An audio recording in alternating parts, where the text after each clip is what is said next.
Scotland. I'm meeting with the Prime Minister of UK. Some of you are going, I guess, and a lot of you aren't. Are you going? Huh? Well, you got to get moving. That's a good one. That's going to be a good one. So we have great numbers we just announced. I don't have to go over it because you've seen them, but we have great economic numbers. The deal with Japan is amazing. You give us $550 billion, and we have totally open access into Japan. Those numbers are great. I mean, the kids actually just said, very, very cute, actually. I walked up, they said, sir, there's too much winning. They picked up on a little routine, you know. Go ahead. Mr. President, can I ask you about the DOJ lawsuit that you just filed yesterday against New York City Mayor Adams? In the lawsuit, they named the CBP officer that was officer was shot. Your thoughts on that? Yeah, that's DOJ going against New York, but we're going against a lot of other places, too. We want to bring safety to our cities, but that's going to be a pretty routine filing. With other cities, too. As you know, we've started numerous lawsuits with other cities. We want to bring safety. We've got to get the criminals out, and we're doing it in record numbers. What are you hoping Todd Blanche gets? On Gaza in negotiations? Yeah, Gaza, they pulled out of Gaza. They pulled out in terms of negotiating. It was too bad. Hamas didn't really want to make a deal. I think they want to die. And it's very, very bad. And it got to be to a point where you're going to have to finish the job. They really, they asked for things. Don't forget, we got a lot of hostages out. So now we're down to the final hostages. And they know what happens after you get the final hostages. And basically because of that, they really didn't want to make a deal. I saw that. So they pulled out, and they're going to have to fight, and they're going to have to clean it up. You're going to have to get rid of it. What are you hoping Todd Blanche gets out of his meetings with Ghislaine Maxwell? Well, I don't know about the meeting. I know it's taking place, and he's a fantastic man. He's a great attorney, and people should really focus on how well the country's doing, or they should focus on the fact that Barack Hussein Obama led a coup, or they should focus on the fact that Larry Summers from Harvard, that Bill Clinton, who you know very well, and lots of other friends, really close friends of Jeffrey Summers, should be spoken about. Because, you know, Jeffrey Epstein should be spoken about. And they should speak about them, because they don't talk about them. They talk about me. I have nothing to do with the guy. Are you considering clemency for Ghislaine Maxwell? Are you considering clemency? Do you do any business deals with the UK? Yeah, I'm going to meet with the Prime Minister right now. We're going to be over there in about 6 hours. We're meeting with the Prime Minister tonight. We're going to be talking about the trade deal that we made and maybe even improve it. Are you considering clemency for Ghislaine Maxwell? Are you considering clemency for Ghislaine Maxwell, sir? I saw homeless people sleeping right outside the gates of the White House. Are you concerned about that? I think it's terrible, and we'll have them removed immediately. We do remove it. We've got to get the mayor to run this city properly. This city has to be run. You know, I have the right to take it over, and I think it's terrible. Where are they? Where did you see them? Just right outside on Pennsylvania Avenue. Near the Treasury. Right across the Mafia Park. Have you heard about Todd Blanche's interview with Ghislaine Maxwell? Are you still disappointed in President Pardon or clemency for Ghislaine? Well, I don't want to talk about that. What I do want to say is that Todd is a great attorney, but you ought to be speaking about Larry Summers. You ought to be speaking about some of his friends that are hedge fund guys. They're all over the place. You ought to be speaking about Bill Clinton, who went to the island 28 times. I never went to the island. Do you maintain you did not write a letter for Jeffrey Epstein's birthday? I don't even know what they're talking about. Now, somebody could have written a letter and used my name, but that's happened a lot. All you have to do is take a look at the dossier, the fake dossier. Everything's fake with that administration. Everything's fake with the Democrats. Take a look at what they just found about the dossier. Everything is fake. They're a bunch of sick people. Where did you see the people laying outside? Right across the street from Lafayette Park, sir. Towards 15th. We'll take care of it. Are you hoping to meet with President Putin for bringing hostages home? What are the alternative methods to bring hostages home? Well, we got a lot of them out, and it's I've always said those last 10 or 20 are going to be the toughest because Hamas knows what happens when they don't have any bargaining chips. And they really broke a deal. They broke a deal, and you're going to have to do what you have to do right now. It's a terrible thing. What about on And I always knew that. I said, when you get down to the last one, they're not going to be able to make a deal. Would you consider a pardon or a commutation for Ghislaine Maxwell if It's something I haven't thought about. It's really if they something. recommended it It's to you, something I'm allowed to do it, but it's something I have not thought But about. you wouldn't rule it out, sir? Mr. President, why has the dollar fallen so much, and are you concerned about that? Well, you know, I'm a person that likes a strong dollar, but a weak dollar makes you a hell of a lot more money. Hate to tell you, I don't know if you study it, but I study it. I went to the same And if you school look as at the Mr. yen, President. and if I went to Penn and worked, so I know this. you understand. Absolutely. Oh, you did go to I Penn. went to work, yes, Well, sir. that means you're a smarter guy than I even thought, and I know you're smart. So when we have a strong dollar, one thing happens. It sounds good. But you don't do any tourism. You can't sell tractors. You can't sell trucks. You can't sell anything. It is good for inflation. That's about it. And we have no inflation. We've wiped out inflation. But it's an interesting question. So I will never say I like a low currency, but you remember the battles I had with the yuan, with China and with Japan, Japan being the yen. They always wanted a weak currency. They're trying to get a weak currency now. Now, it doesn't sound good, but you make a hell of a lot more money with a weaker dollar. Not a weak dollar, but a weaker dollar than you do with a strong dollar. And the first people that are going to notice it are the manufacturers of trucks and various other things. Like, look at Caterpillar, how well they're doing now. When you have a strong dollar, you can't sell anything. It's only good for inflation, and it's good psychologically. It makes you feel good. But with that being said, I love strong dollars, but you make your money with a currency. And I had so many different fights with President Xi, between Japan and China. All they want to do is have a weak currency. They're always fighting for a weak currency. And that's how they really dominated over the years. So when I see it down there, I don't lose sleep over it, let's put it that way. In fact, sometimes I go to sleep very happy. You understand? Do you agree with me? I agree with a lot of what you said, Mr. President. Do you think it makes any easier to impose your tariff with that lower dollar? Because I think it makes it easier even for tariffs, yeah. And it makes the tariffs worth much more. And it's easier to pay off debt. And it's easier to get a low interest rate, too. There are a lot of good things. It's hard to explain to people. The headline, Trump wants a weak dollar. It's not a weak dollar. You take a look at the history of China over the last 20 years. All they do is fight for a weak currency. Look at Japan when they were really doing well. They had a very weak currency. So to me, I just say, thank you very much. It is what it is. Mr. President, what's your comment on ceasefire? Have you given up on a Gaza ceasefire? Well, the Gaza situation, and I said this was going to happen when you get down to your last 10 or 20. We got a lot of hostages out. We took them out in numbers that nobody believed, a lot of them. And I said, when you get down to 10 or 20, I don't think Hamas is going to make a deal because that means they have no protection. And basically, that's what happened. Hamas didn't want to make a deal. Have you seen that photo? I think what's going to happen is they're going to be hunted down. Have you seen secondary sanctions sooner on Russia? Are you closer today to secondary sanctions? We're looking at that whole situation. It could be that we'll have to put secondary sanctions on there. Sooner than 50 days? Maybe, yeah. Do you think it was counterproductive? What would be a counterproductive? Who are you with? Who are you with? Scripps News. Oh, good. Counterproductive to France, for France to say that they would recognize the Palestinian state. Macron said that yesterday. Look, he's a different kind of a guy. He's okay. He's a team player, pretty much.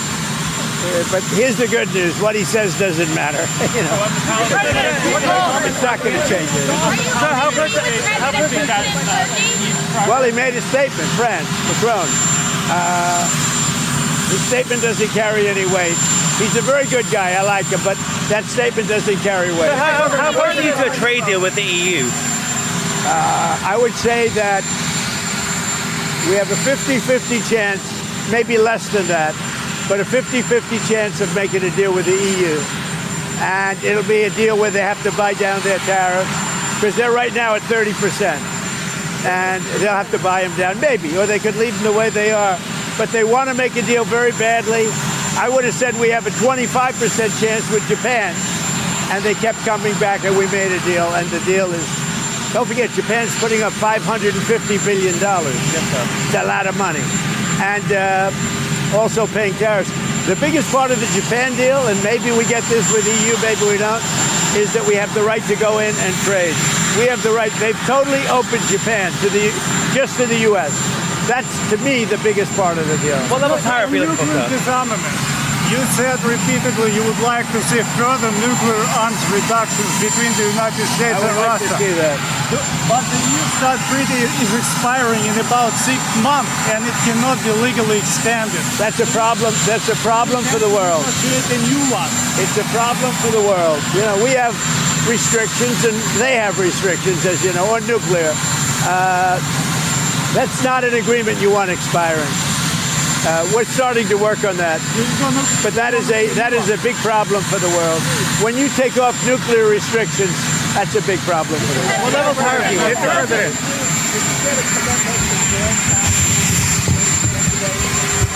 I think that Jerome Powell, I think we had a very good meeting. Forgetting about the building, that's out of control and all that. But I think we had a very good meeting on interest rates. And he said to me, now I don't know if he's going to say this on Thursday or whenever he speaks, but he said to me very strongly, the country is doing well. He said, congratulations, the country is doing really well. And I got that to mean that I think he's going to start recommending lower rates. Because of that How do you conversation? think that the Supreme The Court... country really is doing well. Mr. President, how do you think that... Record business. Did you speak to Wait one second. Netanyahu? Thank you, Mr. President. How do you think that the Supreme Court's ruling that benefited you on presidential immunity would apply to former President Barack Obama and what you're accusing him of doing? It probably helps him a lot. Probably helps him a lot, the immunity ruling. But it doesn't help the people around him at all. But it probably helps him a lot.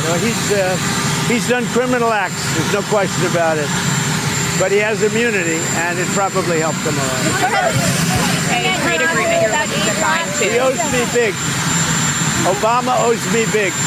What are the details in the UK trade agreement you're hoping to fine tune with the Prime Minister? This week we want to talk about certain aspects which is going to be good for both countries. More fine-tuning, and also we're going to do a little celebrating together because, you know, we got along very well.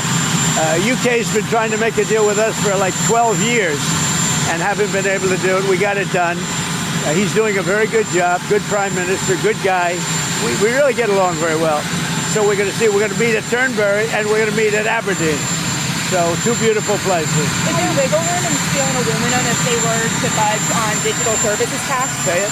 Is there any wiggle room on steel and aluminum in exchange for any budge on digital services tax? Not a lot, because if I do it for one, I have to do it for all. So on that, steel and aluminum, not a lot. Mr. President, did you speak to Netanyahu about aid drops? Sorry, Michelle, go ahead. Mr. President, did you speak to Netanyahu about allowing aid drops in Gaza from Arab countries? Yeah, I speak to him, but I can't tell you what I spoke to him about. But it was sort of disappointing, although I told you. I told you, when you get down to those last 20 hostages, you get down to that last 10 or 20, it's going to be very hard for Hamas to make a deal because they lose their shield, they lose their cover. We got a lot of them out, a lot of them. We took a lot of bodies out, too. You know, so many of the parents said, please get my son's body back. And we're able to do that. We got a lot of people out, live and people that are not alive.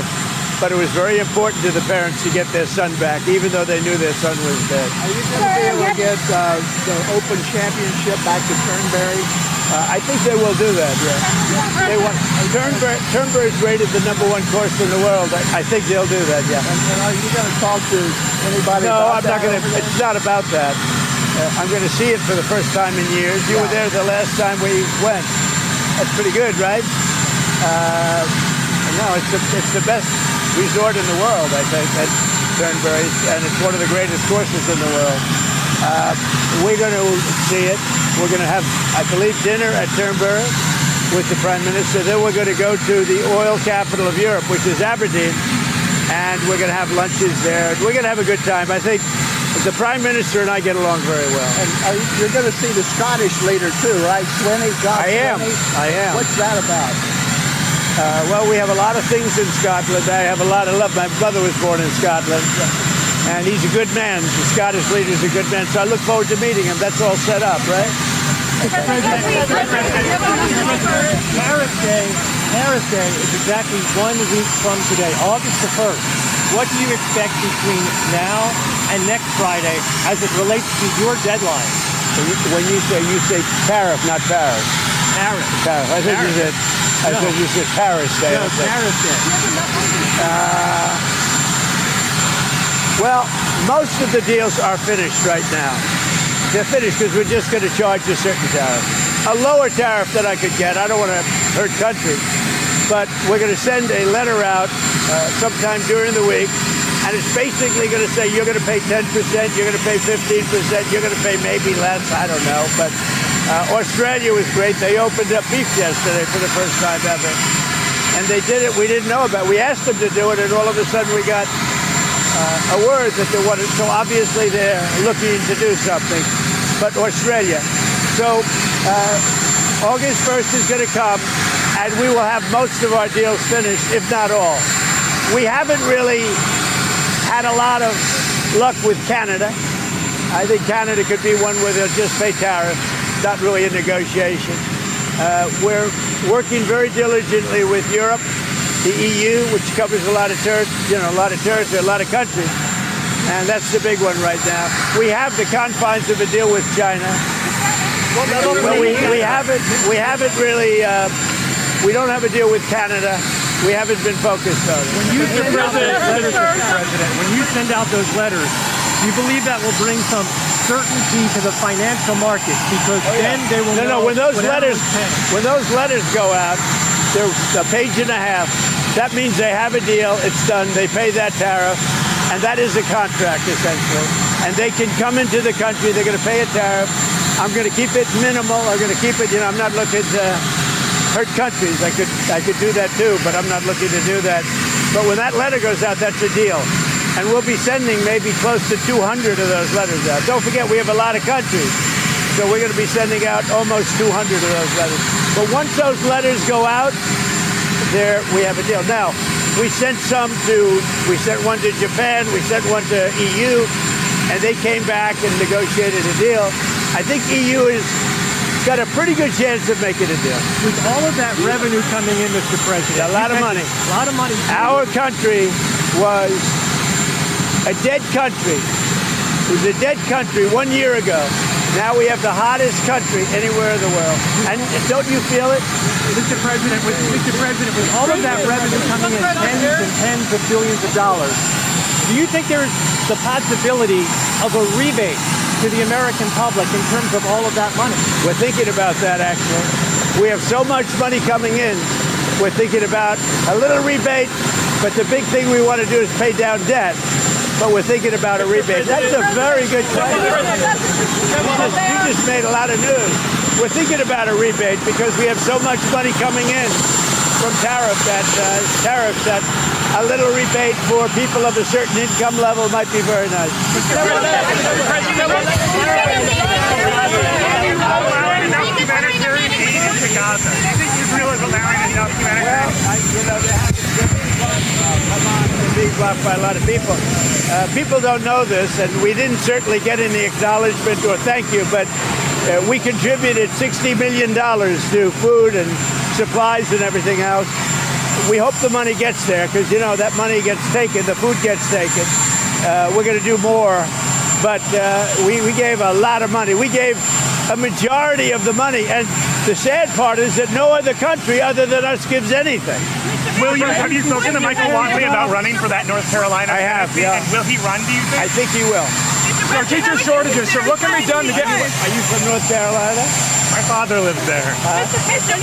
He'll be a good candidate. What can be done to bring more teachers, more educators into the classroom to alleviate the teacher shortage across the country? We're doing that, and we're doing it strongly. What we're doing is moving education back to the states The states will run education. When they do it, you're going to have the best education in the world.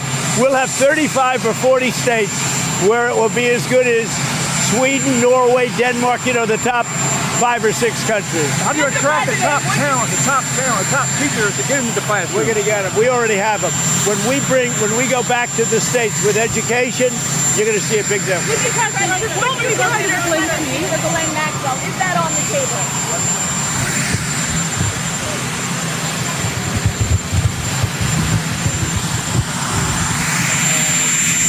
Interview going on. Todd Blanche is a great gentleman. He's a great man.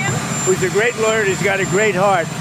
But he's over there now. I don't know exactly what's happening, but I certainly can't talk about pardons. Can you trust what she's telling him? She's a convicted trafficker who's eager to get out of prison. Well, he's a professional lawyer. I think he's been through things like this before. But you should focus on Clinton. You should focus on the president of Harvard. The former president of Harvard. You should focus on some of the hedge fund guys. I'll give you a list. These guys lived with Jeffrey Epstein. I sure as hell didn't. Thank you very much. Mr. President, should that be part of the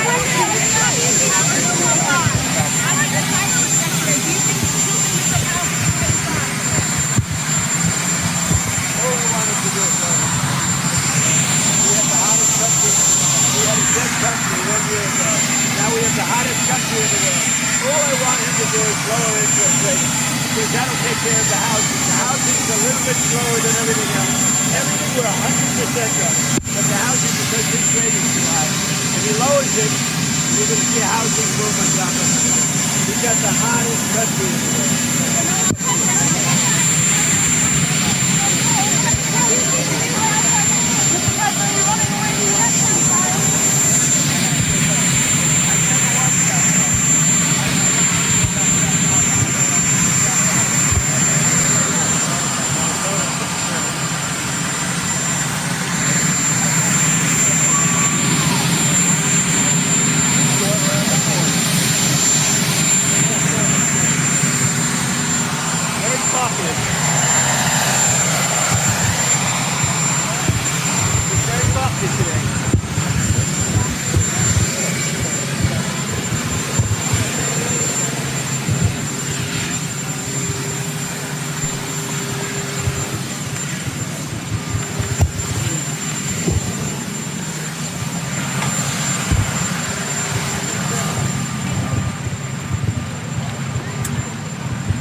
Sometimes 200 times a year. Think of that.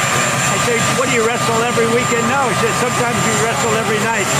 And it's hard to believe. But being a friend, I got to see his life a little bit. And his knees were in trouble. His back was in trouble. He was in such trouble, but he was great. He was a great man. He was an incredible showman. And he was really a great friend. And he was a great friend to MAGA. Mr. President, you signed an executive order to help clean up the streets of America yesterday, help get the homeless people into treatment. Can you talk about why this is a common sense approach to help make everybody safer? Well, it is, and right outside we have some tents. I'm getting rid of them right now. You can't do that, especially in Washington, D.C. I talk to the mayor about it all the time. I said, you got to get rid of the tents. You can't have it. When leaders come to see me to make a trade deal for billions and billions and even trillions of dollars, and they come into this tents outside of the White House, we can't have that. Mr. President, it doesn't sound nice,